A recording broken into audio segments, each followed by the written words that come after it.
钢琴伴奏。3、其他伴奏音型。谢朝中作。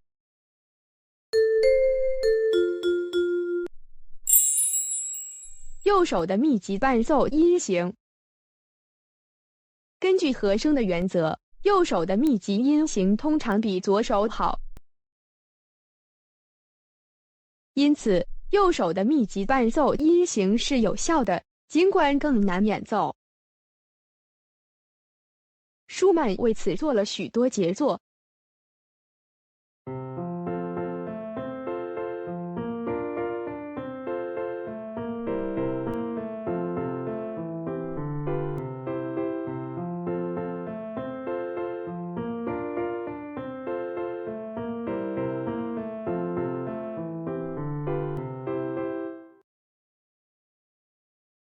如果要在右手进行伴奏，首先需要弄清楚它的密集和声。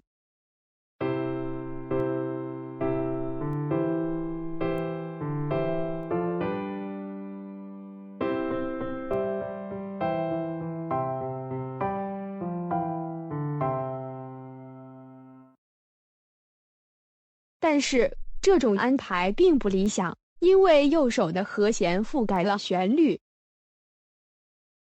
因此，我们想在右手做爬音，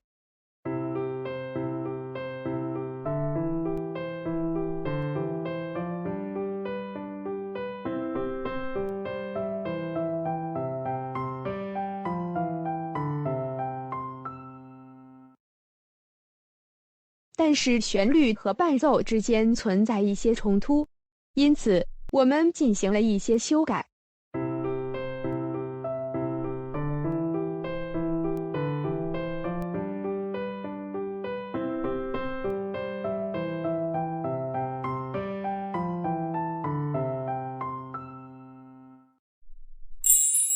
开放音型。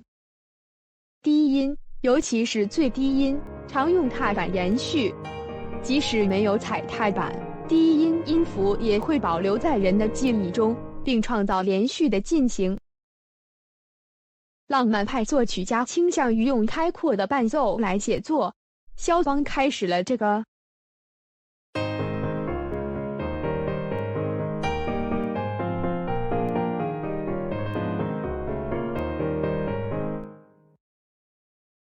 拉赫玛尼诺夫等后来的作曲家都喜欢宽广的爬音伴奏。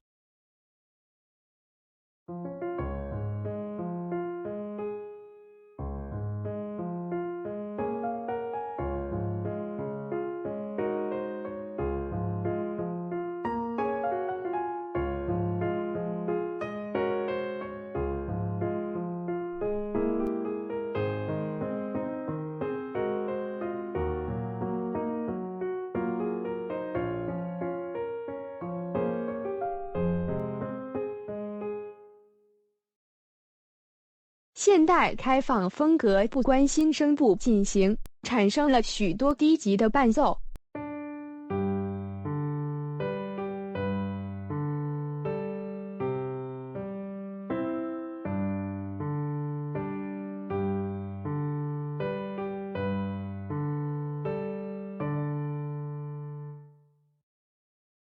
这个应该像这样修正。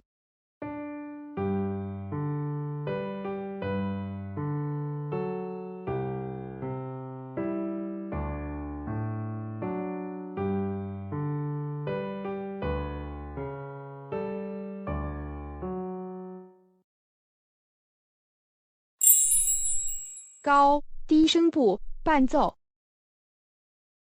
在某些情况下，旋律在中间声部，伴奏声音在外声部上。李斯特做了这种杰作。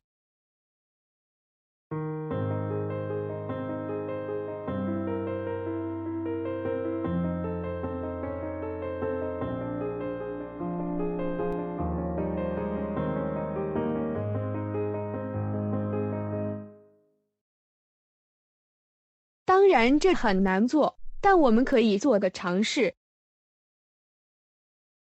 首先，我们还是要理清两只手的和声。